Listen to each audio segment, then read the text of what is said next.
I've got a little bit of a cold myself today. I know a few other people have been sick, and so if I cough a little bit, that's why. It's nothing personal on anybody here. Just a few things to let you know. Michelle has been taking up supplies for the YWCA, and we're going to keep collecting those until the 25th. So if you want to bring some things, bring a couple more. Brady, could you give me a glass of water, please? I tried to sing a little bit less, but I just couldn't stop singing. I love singing. By the way, it sounds better the farther up you get. So if you love the sound of good singing, come closer up. If not, thanks for helping for us up front. So that's great. And a couple other things. Andrew and Mandy Craig have you stand up here. They decided to join our church family here. So thank you. Excuse me. That's how we greet people here as they come to church. And so, as you know, this is just a great time as our VBS starts today. So that's great. And we're able to put it on our sign. If you notice, we got our new sign out there. Hopefully you like it. If not, tough. We've got it. And so that's just been a long ordeal. Just a quick 7 months, and we have a new sign. And so just thankful for your patience there, and the guy's going to come by tomorrow and teach me and the secretaries how to use it better. So just great. And so VBS today, we're going to have hot dogs at 4:45, and that registration, we're going to do that for the first 45 minutes until 5:30, and then it ends at 7 today, okay? VBS today ends at 7, and then Monday through Wednesday will be 6:30 to 8. Thank you so much. If you're visiting here, you can come get a travel mug or one of our green mugs here. Yeah, it doesn't come with any water, though. Don't want to disappoint you. I know it makes you cry. I understand. All right, so today I want to talk about this. Have faith, it's working. Have faith, it's working. And so what I mean by this is we've talked about the previous 4 weeks about faith, virtue, knowledge, and self-control. So today's the in-between, okay? Today's the in-between because the next 4 weeks we're going to talk about perseverance, godliness, brotherly kindness, and love. So I figured this would be a good time to talk about this process. Because you may think, oh, okay, it's a little bit overwhelming, or maybe you're wondering, is it working? So have faith that it's working. By the way, Brittany Adams is here today. It's good to have her here. You know, we've been... Yeah. If you're sick, don't go up to her. I was sick, and she was coming to me. She's like, no, stay back, you know. So it's good. So glad to have her here. And so I want to talk about this. You know, it looks like a mobile here. If you've had kids, you've noticed this is a nice mobile here. It's kind of neat how they were put together. There's a reason for that. So faith. We know from when I talked about faith about a month ago that Hebrews 11:1 says, now faith is the assurance of things hoped for, the conviction of things not seen. And at that time we talked about how we have faith in God and Jesus and creation. We have faith in that. But something that we didn't talk about at that time is that how about the growing in our spirituality? This takes faith as well. Because you become a Christian and you want to grow closer to God. You want to grow spiritually strong, mature, wise. You have to have faith that's going to happen. It doesn't all happen at one time when you get baptized here. It's a process. You get saved at one time, but growing deeper and adding in different levels in your spirituality takes time. It's a process. So as we're halfway through this process, as we've talked about the faith and the virtue and knowledge and self-control, you may be thinking, I'm just not seeing it. Well, if you stay the course, you will. You will see these evident in your life. James 1:2-8 says this, consider it all joy, my brethren, when you encounter various trials, knowing that the testing of your faith produces endurance. And let endurance have its perfect result, so that you may be perfect and complete, lacking in nothing. But if any of you lacks wisdom, let him ask of God, who gives to all generously and without reproach, and it will be given to him. But he must ask in faith without any doubting, for the one who doubts is like the surf of the sea, driven and tossed by the wind. For that man ought not to expect that he will receive anything from the Lord. being a double-minded man, unstable in all his ways. Very straightforward, isn't it? So if you're in this process and you say, I just don't see that I'm growing closer to God, I'm not seeing the spiritual fruit in my life, and you stop, you just give up. Well, this example here that we have in James 1 is really good for us to apply in this situation as well. So you pray for wisdom. Now know this, like it says there, God wants you to grow in wisdom. He wants you to be wise. So He's for you. He's for you to grow in this way, not against you. But He must ask in faith without any doubting, as it says there in verse 6. Now, it's kind of like, bothering the person who's bringing you food. If you think about that, some of you may go to a restaurant today, and so you make your order, and in a couple minutes, it's like, have they started the food yet? It's like, yes, it's all good. And then next time you see him, you flag the person down. It's like, did you wash the plate before you put the food? Yes, it's going to be good. And you may have doubts about that. And they're getting ready to bring it to you. Is it going to be warm? At least warm? Yes, I'm going to bring it to you soon. Well, what kind of service are you going to get? You may end up with this food on your head, okay? If you keep bothering them, it's awful. If you ask God for it, then you need to trust Him. If you placed our order, then you don't just keep wondering and worry about the whole time. You need to trust God that it's going to happen. Can you imagine doing that to God? You ask for wisdom from God, and then your next prayer is like, God, did you hear me? Now, if you have to ask God if He heard you, then if He didn't hear you, then asking Him, is that going to help? It's like me asking you, can everybody hear me? Raise your hand if you can't hear me. Okay, oh no, everybody can hear me. Great, no one rose their hand. So obviously you see the problem with that kind of questioning. So don't micromanage God in all these situations. Like if you have a child and you're praying for the child, I think it's good to pray about every situation about that. It's like God, I pray that you're with my child as he's going off to college. And you pray back, God, remember, it's that right turn off exit 273. Oh, yes. Oh, and don't remind him it's room 316 in the dorm. God's going like, what are you doing? He may end up putting something on your head. It'd be very annoying. Have you ever had someone do that to you? Follow up with every little thing as if they don't trust you?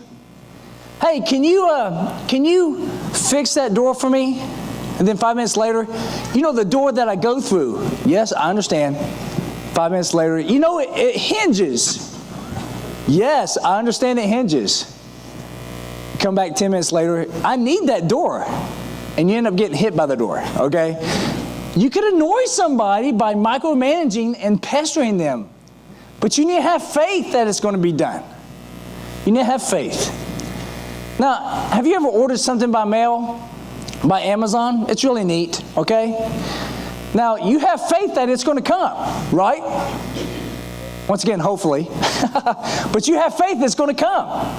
True, you can sometimes track it, which helps faith, doesn't it? You can find it on your phone, and you can follow it wherever it's going to go. We have some packages sent to Armenia and Ukraine, and we can follow it along the way. That helps faith. But once again, that's still faith. Now, we can also see and track our faith. Hopefully, as you're going through this process with me, as I'm talking about these 8 qualities that build on one another, and if you're trying to grow in these, you're seeing growth. Now, notice I said trying to grow in these. Is it enough just to pray for it and then expect it to happen? No. You need to try to apply these things in your life. Is it enough just to have faith and let it go at that? No, you need to believe and go as if it's happening. And it will. You committed to the package because you already paid for it. You did. They're not going to send that package to you on faith on you. I'm sure they'll pay me when I deliver the package. It'll be okay. No way. They're not going to deliver that package unless it's paid for. Now, you have to know that, and so therefore, our spiritual blessings have been paid for too, right? Bill did a very good job talking about Jesus and the sacrifice He made. That's the payment for everything that we get from God. Now, we pay too, because we died to ourselves in order to grow closer to God. So have faith, but with expectation. Because when you order that something online, you have expectation.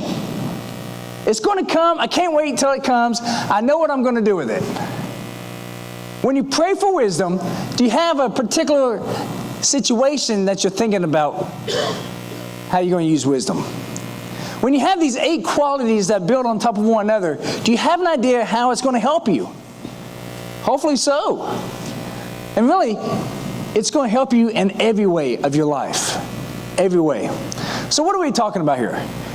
2 Corinthians 3:18. But we all, with unveiled faces, beholding as in a mirror the glory of the Lord, are being transformed into the same image from glory to glory, just as from the Lord, the Spirit. Okay? So this veiled face, talking about this here, this is Moses when he used to go talk to God on Mount Sinai, and his face would glow because he was with God. And so it scared everybody. It scared everybody, so he had to put a veil over his face so it wouldn't scare people. So we'll be able to be with God, and the veil will be taken away. Why? Because we want people to see that we are with God. Because we want people to see God in us. So this is a transformation that's happening. You have to have faith, not in just God and Jesus and creation and those things we talked about, but you're going to have to have faith that this transformation of you becoming like Jesus is happening. Because isn't that the goal? That we become better? Yes, we want salvation, and that comes at baptism, but we want to be changed as well.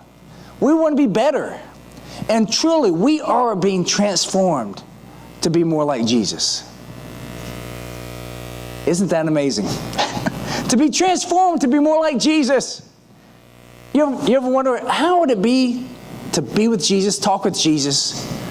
Well, if you continue on this track, you'll become more like Jesus. You'll see Jesus in your life.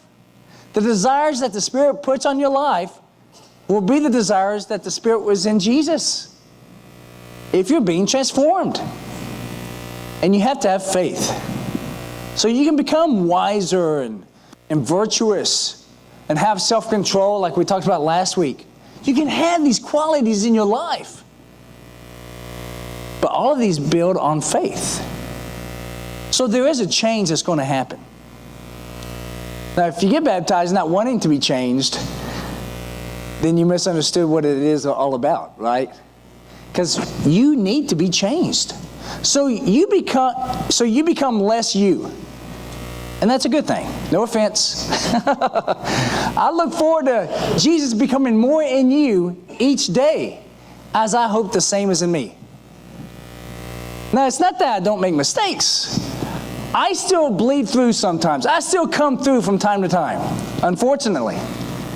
But hopefully it's more Jesus than it was before, as I'm being transformed.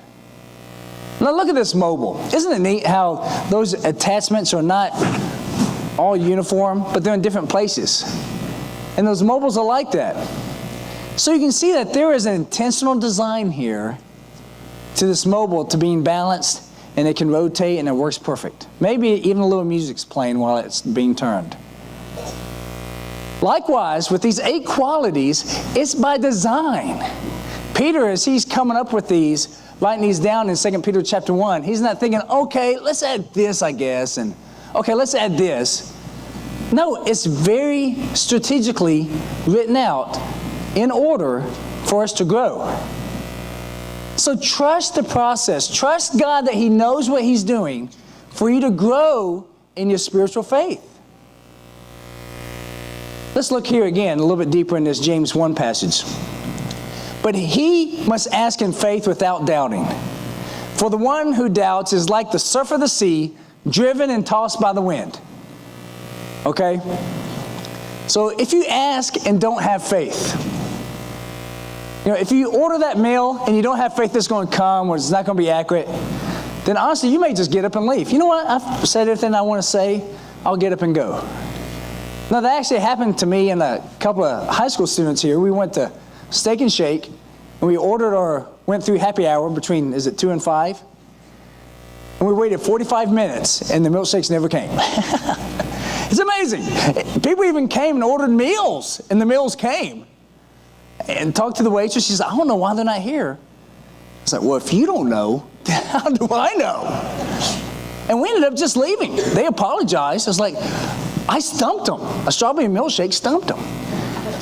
And so I have a lack of faith now in going there and expecting to get what I ordered. But with God, you don't have to worry about that. You need to have faith that He's going to deliver every time. So if you don't have faith, you are tossed this way and that way. And probably you have friends like this. Their likes and dislikes changed, what their ambitions from life are different from this way to that way. It's kind of like this. If you ask people to meet you at Skyline, but you go to Olive Garden, and you take it personal when they don't show up. How would that make sense? But people act this way. God, I want you to change my life. I want you to live in me. But I'm not going to do anything spiritually to work towards that. And act hurt and shocked when you don't become more like Jesus. It's like this. Hey, meet you at Skyline. I go to Olive Garden. Where are they? I bet you they're at Skyline. And so if you say, God, I want you to come in my life. I want you to change me, come in me. But you don't change your life anyway. Is God going to come in you and bless you? It's like, no. You haven't opened the door yet. You say you want me to come over, but you're keeping the door locked. That's rude. Okay? So, like committing to a church family, but only coming once a month. Yes, I'm so glad to be here at church. I'm going to start coming here. Andrew, Mandy, I'm not saying this to you. Glad you're here. You guys are coming great. And so it's like committing, but only coming once a month. Are you really that committed? Are you coming? You see the situation here? Saying one thing, but not committing and doubting doesn't work. It just doesn't work. So what is the wind that he's talking about? The wind that's tossing them from one place to another? I'll give you my take on it. It's you. You are the wind that tosses you from one way to another. You follow the shiny object this way and the spiritual idea over here, and you're just everywhere. And when you go everywhere, you're not going anywhere, okay? You have to be committed. And the best way to be committed is to be committed God's way. So your different desires, you may think it's low self-confidence. I just don't know. I'm just trying all these different things. I just have a low self-confidence. It's not my fault. But really what you're saying is you have low confidence in God. Because God's telling you what you need to do to grow. He's telling you what you need to do to have a full, wonderful life. Yeah, but I just don't know if I can do it. It can happen in me. You're not doubting yourself there. You're doubting God. So if you're in this great process of adding different things to your faith and becoming mature, and you say, I just don't think He can do it in me. It's just, you're not being humble there. You're doubting the power and majesty of God.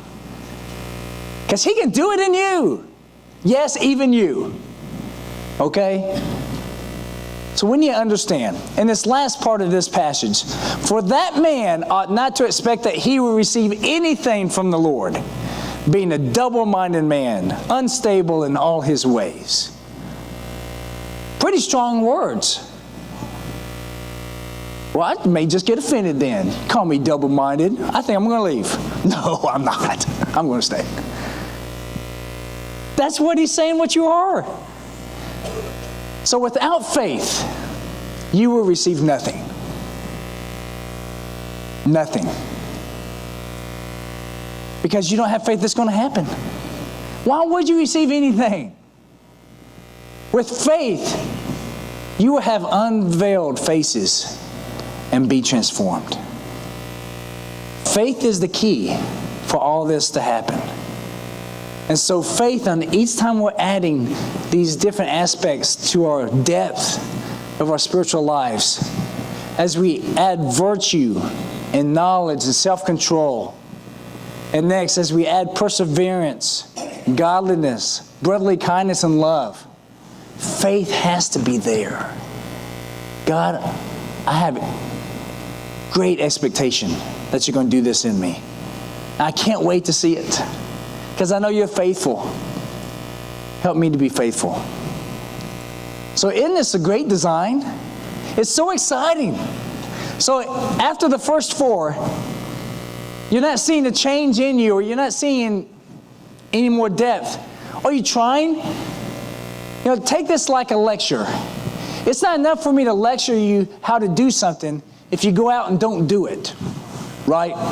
You actually have to apply it. You can't, okay, great. I can't wait to come back next week and hear the next thing. I'm not going to do anything different, and I hope everybody sees the difference. Everybody will see the difference. None. You have to work at it. You have to go out and know and believe that God is going to do these wonderful things in your life. It's so amazing. It's so wonderful. To me, this is the greatest journey, is to grow spiritually, to grow more inward. Because you can travel and get wealth and all this, but all that's so fleeting, isn't it? For those of you that have done it, you understand. But great spiritual wisdom and maturity, it never stops blessing. So hopefully, this is the midterm, okay? If you can see that you didn't do very well at the first half, you can still get a passing grade. All right? Buck up, study hard, get busy, and the second half, let it be a transforming process.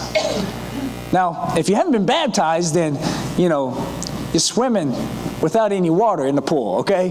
It's worthless. You can understand some things, but you need to get baptized in order to get the Spirit to get involved in your life and help you to grow. If you need to get baptized to really have this process going, then come forward and get baptized. If you have something you need to confess, if you've got an issue that's just been keeping you down, like Mike came forward last week, brave man, and he said his life is better. It's wonderful. It's great. If you need to do that, come forward as we sing this song. Just as I am without